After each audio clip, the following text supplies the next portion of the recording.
We're going to do a sample problem that I would like to solve together so that I can show you some techniques that are useful for setting up and solving a certain class of problems that we're going to run into in this unit. So if you could just copy the question down into your notebook. So a car accelerates from rest, traveling 300 meters in 10 seconds. What was its acceleration? And anytime we have a situation where we recognize that we have an object undergoing uniform acceleration, that means we're going to be able to use our kinematics. So uniform acceleration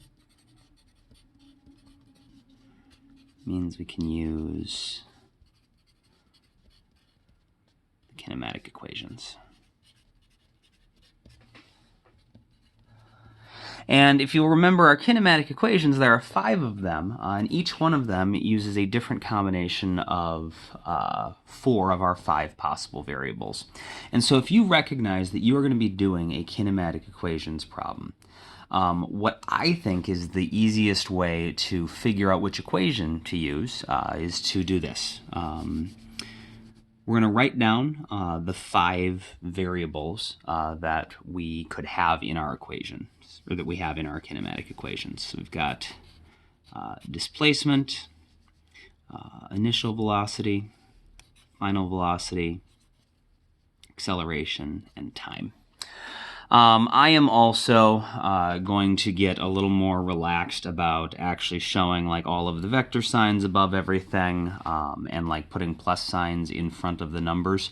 At the beginning of the unit, it was important that we were doing that so that we paid attention to and we were really thinking about what was a vector and what was a scalar. But going forward, as long as we all understand that these really are vector quantities, like the velocity needs to have a direction associated with it, and we want to make the same assumption that we do in math class, that if we don't see a sign on it, it's positive, that's going to be fine. So, we write down our 5 possible variables, and then we want to go through the problem and figure out which 4 variables the problem involves. And so I read through this. Car accelerates uniformly from rest. So from rest, that means that my initial velocity must have been 0, because rest means not moving. Traveling 300 meters, that's my displacement. In 10 seconds, that's the time.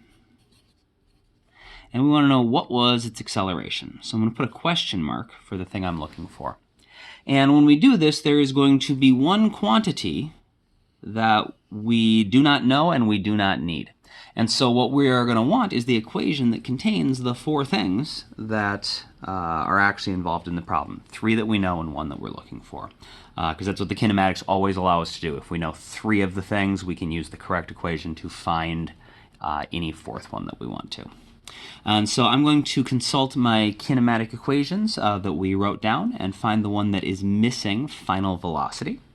And that is the equation displacement equals 1/2 acceleration times time squared plus initial velocity times time.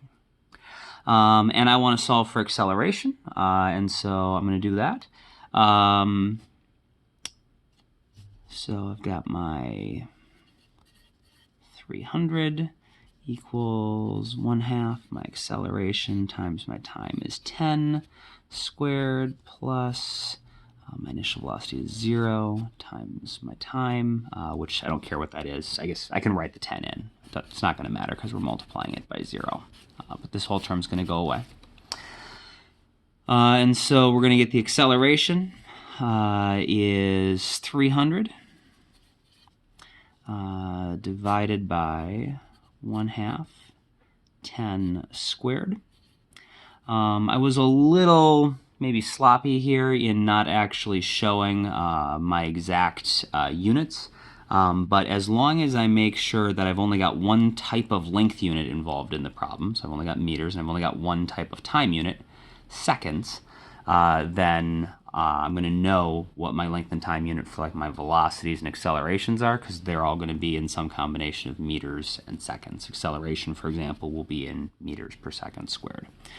So 300 divided by 1/2 is going to be 600. 10 squared is 100, so this should be 6 meters per second squared.